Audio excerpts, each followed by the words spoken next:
स्वागत है आप सभी का फिर से मेरे एक संशोधक चैनल पर। और आज जैसे कि देख सकते हैं श्री गुरु जी जीवन प्रसंग के पुस्तक के नेक्स्ट पार्ट में आगे बढ़ रहे हैं।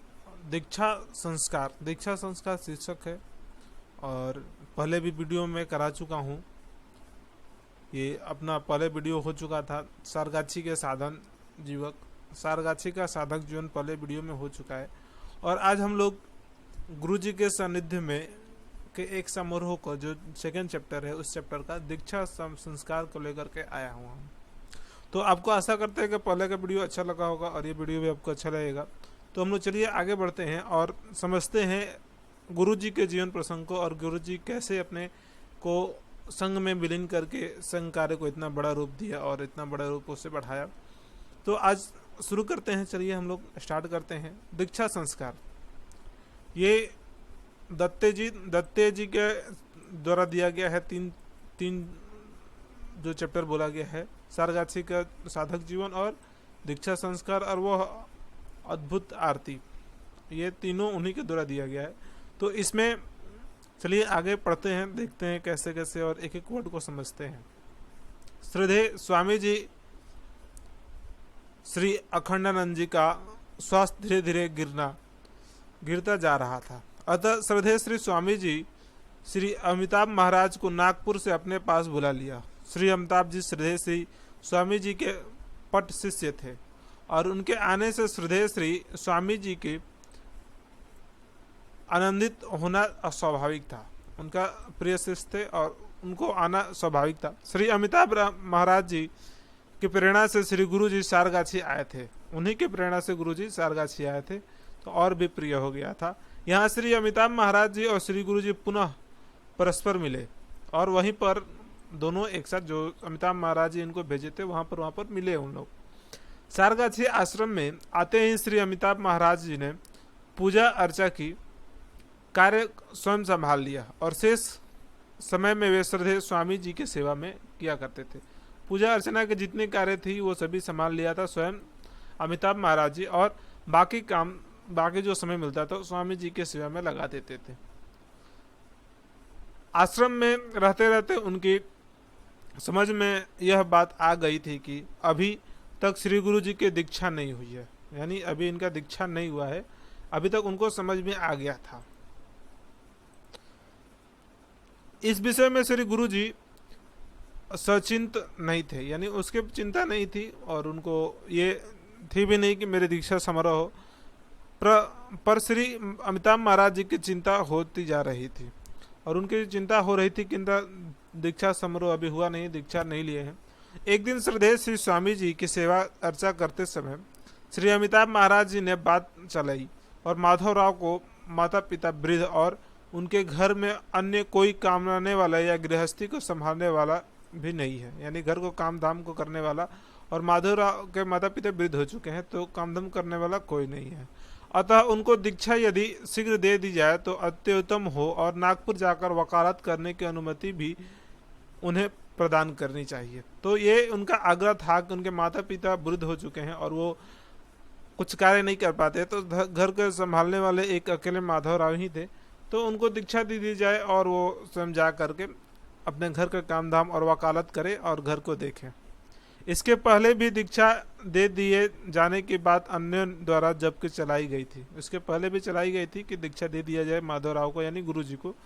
तब श्रद्धेय श्री स्वामी जी बार बार यही कहते थे, अभी नहीं यही कहकर टाल देते थे और आगे बढ़ाते देते। श्री अमिताभ महाराज जी की यह विनती सुनकर श्रद्धेय श्री स्वामी जी ने अपने मन की बात कह डाली और उन्होंने अपने मन की बात कही। श्री ठाकुर जी की अनुमति मिलने पर गोलवलकर को दीक्षा होगी, यानी ठाकुर जी की अनुमति अगर मिलेगी तभी गोलवलकर की दीक्षा दी जाएगी, यानी गुरु जी की दीक्षा दी जाएगी। किंतु वह वकील ही होगा, वह कौन कह सकता है। अब स्वामी जी को अखंडानंद जी महाराज का दूरदर्शी जो है वो समाज के वो लोगों को पहचानते थे ऋषि मुनि, तो वो भी समझ गए कि ये जरूरी नहीं है कि वकालत ही करेगा और ये वकील ही होगा। ये यह कौन कह सकता है, ये कोई नहीं कह सकता है, आप भी नहीं कह सकते हैं कि वो वकील ही होगा। तो सारगाछी में वे अभिवंदित दिवस आनंद के साथ उदित होते और संतोष के साथ अस्त होता है, यानी सभी के साथ में आनंदित दिन था और संतोष के साथ यानी संतुष्टि के साथ में रात अंत होता।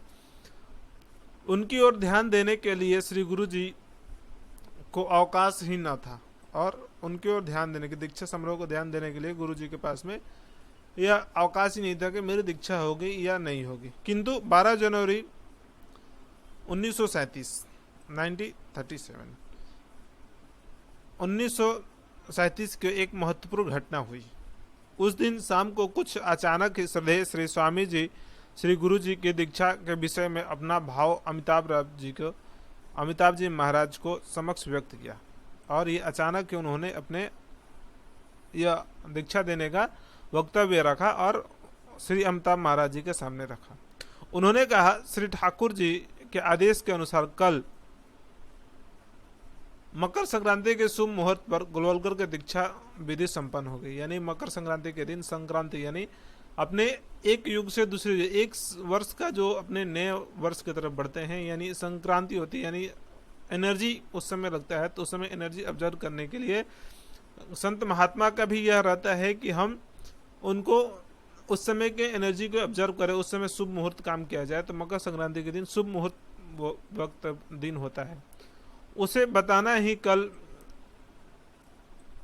अनशन करना है, अनशन करना है। श्रद्धेय श्री स्वामी जी ने श्री गुरु जी से भी बाद में कहा, गोलवलकर कल से तुम्हारा जीवन बदल जाएगा। और उनको यह अंदाजा था और उन्होंने कहा कि कल से तुम्हारी जीवन बदल जाएगी। दूसरे दिन 13 जनवरी 1937 में बुधवार को मकर संक्रांति का शुभ दिवस था।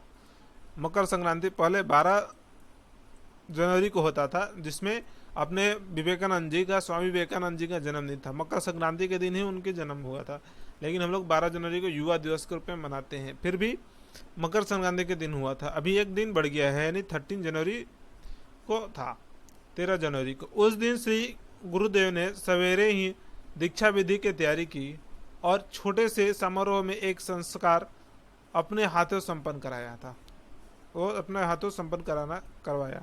मकर संक्रांति के दिन श्री गुरु जी के जीवन में एक महत्वपूर्ण संक्रमण हुआ।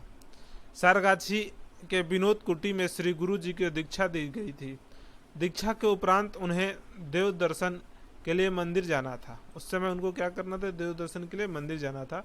यह प्रभात की बेला थी और श्री अमिताभ महाराज मंदिर में पूजा कर रहे थे। श्री गुरु जी को मंदिर में आता हुआ देखकर उन्हें संतोष हुआ, वह मंदिर में आ रहे तो उन्हें देखकर संतोष हुआ। श्री अमिताभ महाराज बताते हैं कि उस समय श्री गुरु जी प्रशांत महासागर की तरह शांत और गंभीर दिख रहे थे। यानी जब बड़ी जिम्मेदारी आती है, बड़ी चीजें आती है, संघ में भी वैसा होता है। कभी कभी बड़ी जिम्मेदारी, किसी सामान्य संशयों को बड़ी जिम्मेदारी मिल जाती है तो उस समय उनकी जो मन में होता है वो पूरा शांत गंभीर, और इस चीज़ को लेकर के बड़ी गंभीरता से उस चीज़ को पालन करते हैं और बहुत गंभीर होते हैं। वैसे ही गुरु जी भी उस समय प्रशांत महासागर की तरह शांत और गंभीर पड़े हुए थे।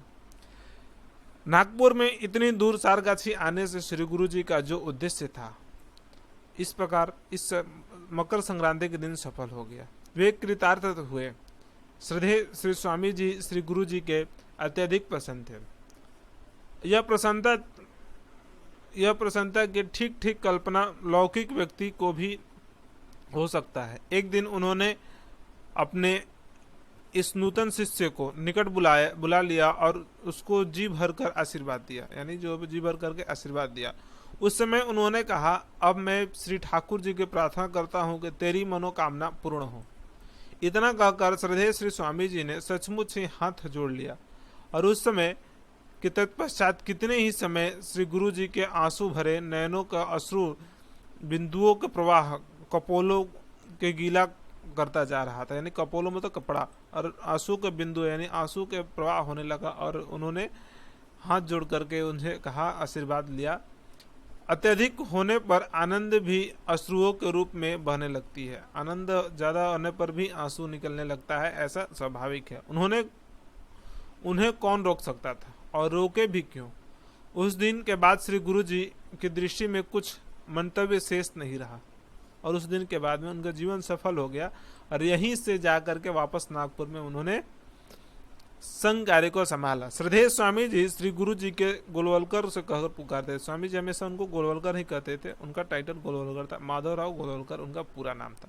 तो आशा करते हैं आपको ये वीडियो अच्छा लगा होगा, और अच्छा लगा है तो चैनल को सब्सक्राइब कर लीजिए, और भारत माता के आशीर्वाद से कुछ भारत माता के चरणों के लिए और उनके कुछ शिष्य के कार्य के लिए बैठे हुए हैं। गुरु जी के भारत माता के ही शिष्य थे, भारत